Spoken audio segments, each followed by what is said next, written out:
Hi, everybody. This is Dan Stolbarger. Welcome to this week's Kafir Middle East update. We just simply call it the update. It's the week of August 22nd. So we're going to look back on the events that's transpired over this last week. Just as a reminder, you want to grab the PDF PowerPoint with the photos, the pictures, and there's always more in the notes that I have time for in the video. It should just be a link on this YouTube page. We always start with news bites, and so first up, it looks as if there was an unmanned drone operated by Hezbollah that was spotted over Caesarea, more specifically over the private residence of Benjamin Netanyahu. That was a report given on Sunday. No doubt Hamas, Hezbollah, Iran would like nothing else than to assassinate and take out Bibi. So please keep him in your prayers. And then reports that Biden has suggested to Netanyahu that the control of the Philadelphia corridor, we'll talk more about that in this report. It's hard to give this report without breaking out in laughter, but Biden's suggesting to Bibi that the Philadelphia corridor should be entrusted to the UN forces. Similar to what was done in southern Lebanon. How's that going these days up there with that UN watching over the border of southern Lebanon? And of course, probably no need to say this, but Netanyahu has flatly rejected this proposal. The abductees, the hostages, that's a whole other issue. We know that 6 of their bodies were rescued and brought back to Israel over this last week in Khan Yunis. We always hear about the hostages being kept in good shape, etc. That's a joke. Bullets were actually found in the bodies of these abductees. All of them were between 60 and 80 years old, and there's no getting around it. They were simply executed by their guards. And then Israeli Defense Minister Yoav Gallant has visited Gaza, and he's made a statement confirming that Hamas's Rafah brigade has been completely decimated and defeated. And not only that, but there's been over 150 tunnels in the Philadelphia corridor that's been destroyed. So this is a crushing defeat to Hamas on their own turf. So we want to talk a little bit about the ceasefire update. We know that we're in the middle of the DNC, and the Democratic Party would like nothing else better than to claim victory and a ceasefire in Gaza. So pressure's mounting, and that pressure never goes to Hamas. It always goes on Israel. And so Biden is urging Netanyahu to show more flexibility on the major obstacles in the hostage release negotiations. The White House has basically said that Hamas, even though Hamas is the one that's rejecting the deal, Israel needs to, here's that phrase, give a little more.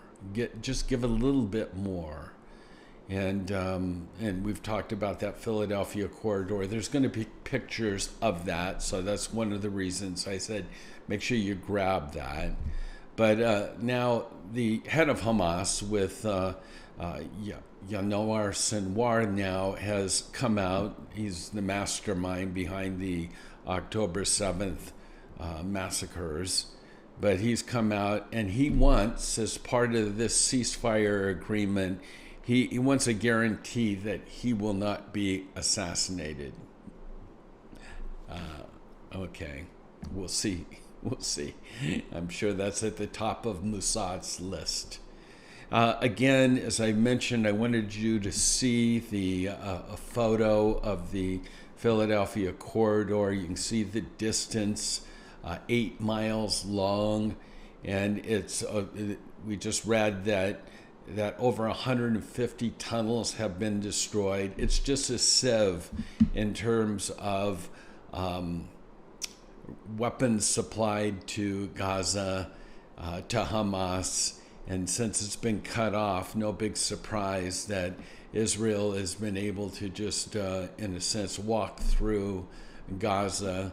And the whole reason for the ceasefire from Hamas's standpoint is we need to rearm. And one of the ways we need to rearm is we can't allow Israel to continue to control the Philadelphia corridor, because that's their bread and butter. That's their resources. So I wanted you to get a glimpse of that.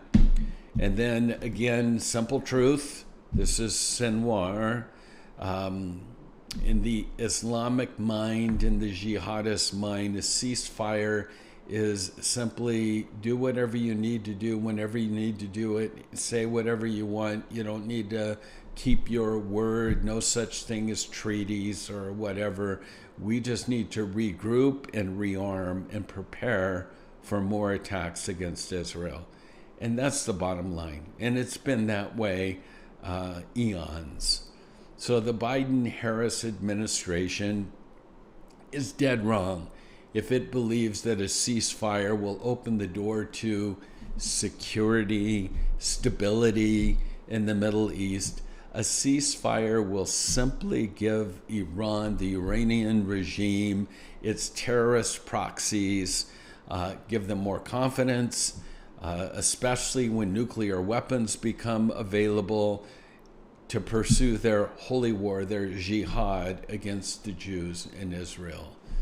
So that's the simple truth. Ceasefire simply means rearming.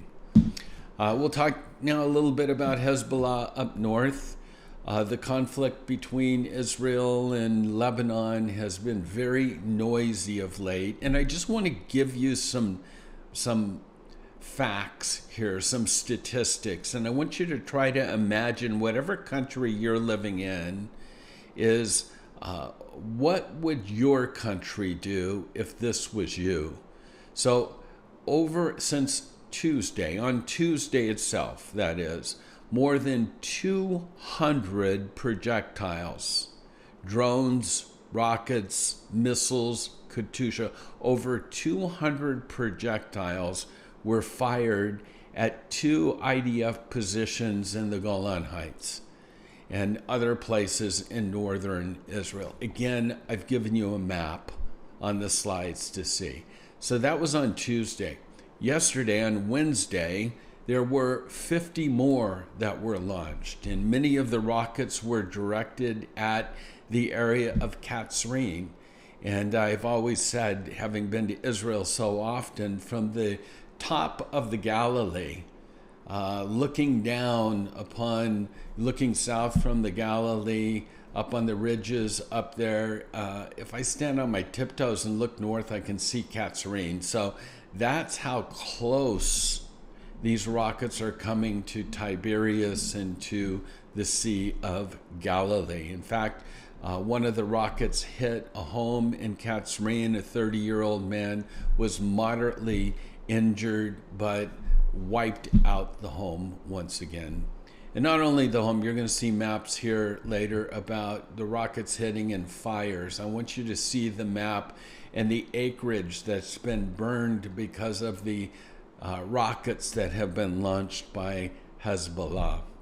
And then there's always this so-called peace plan, ceasefire, Hamas, globalize the Intifada and all that sort of thing. You need to understand the legacy of hate. Israel will never get rid of Hamas. There, I said it. They can cripple it, but Hamas is an idea and in hatred. And so don't listen to any words of ceasefire or peace.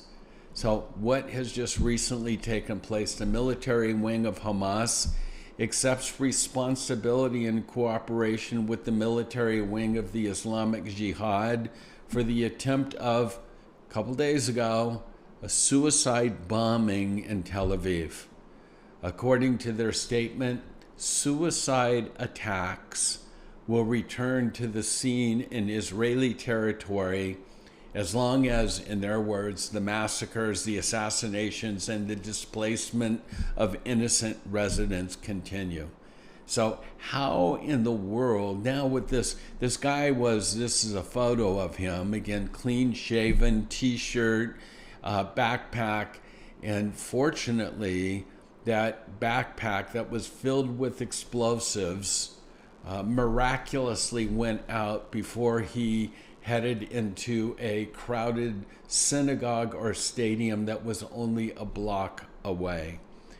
And we have more about this genocide or the Intifada or globalizing all of that. So the bottom line is that years ago, when we first started going to Israel, we would always spend our first night on the shores of the Med in Tel Aviv, and there was always this one place that was right on the ocean, and it was decimated. And over the years, I learned that it was kind of a disco back in the disco ages, and it was called the Dolpha Arena or whatever. And a suicide bomber went in there one Friday night, detonated a bomb that he was carrying, and 21 teenagers, girls, were blown to bits.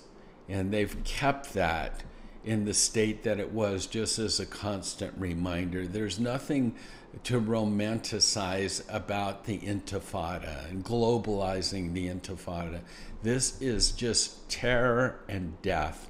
And fortunately, over this last week, and many believe, and I believe, that God thwarted the plans of this suicide bombers. I cannot imagine what it would be like for there to be that sort of terror taking place again in Jerusalem, on city buses, in coffee shops, in Tel Aviv, or whatever. But mark my words, it won't be for a lack of attempt by the Iranian proxies. Well, I have an article here that I simply have entitled, "Where's the Outrage?" And again, this concept of humanitarians and holding the hostages in Gaza, the reality, and this is, read it in its entirety so you can understand what is truly taking place. The article is entitled, "Will Mainstream Media Keep Its Mouth Shut or Mum on Israeli Reporting Documenting the Conditions of the Captives that were released in November?" Okay, so Israeli women and children that, bottom line, treated terribly. All of them suffered from starvation, malnutrition. Their diet consisted solely of small amounts of pita and rice. Several had been kept underground in the dark. They suffered from vitamin D deficiencies. Many of them had lice and insect bites. They were raped, gang raped, and again, kept in sitting positions. This is what the report has given us of those that were released last November. And so the question is, will the mainstream media report on this horrific mistreatment of the hostages? And as we've already mentioned, the 6 elderly men that were rescued, their bodies that is, and brought back to Israel, they weren't released by Hamas. They were rescued by the IDF. They have found bullet holes in them. So they were killed by their guards. And so will the mainstream media report on this horrific mistreatment of the hostages that have left so many so sick? And the answer, of course, is no way. Did the media pay much attention at all to the rape and gang rape and the sexualized torture that took place on October 7th? No, it seems like the media has romanticized this sort of globalize the Intifada, free Palestine now mentality. And there were 26 women and children that were released last November. And it's an outrage that nothing has been reported about what they went through and what they had to endure. So where is the outrage? Again, we've talked about this movement of Globalize the Intifada. I've talked about what it was like during the second Intifada. And then just some source material for you that's frightening for me, open source intel. Gen Z, which is usually thought of to be ages between 12 and 27, the Gen Z support for Israel is at an all-time low, 14%. Their support for Palestine, think Intifada, is 33%. So America's future is not looking too bright. And then, as I mentioned, just the rockets from Hezbollah in the north, nearly 50,000 acres have been burned since October 8th. And the staggering toll of what's just continues, even as we said, 250 rockets this week hitting in the north. And look at the map there and see all of the red, all the fires, all the acreage in the north. That blue harp-like image is the Sea of Galilee. And so to the right is the Golan Heights. This is the northern Galilee. And you can obviously see the border of Lebanon. Well, that's our report for this week. I like to keep it at about this time. Bottom line here, we're going to Israel. Israel needs friends in these days. We're going in November. Pray about joining us. We call this tour The Land, the People, and the King. And there's information on our website and here in this report on your notes. So God bless you. Until next week, shalom. Pray, pray, and pray. Pray that the captives the hostages will be released. Pray for the peace of Jerusalem. Pray to the end of this war. God bless you and shalom.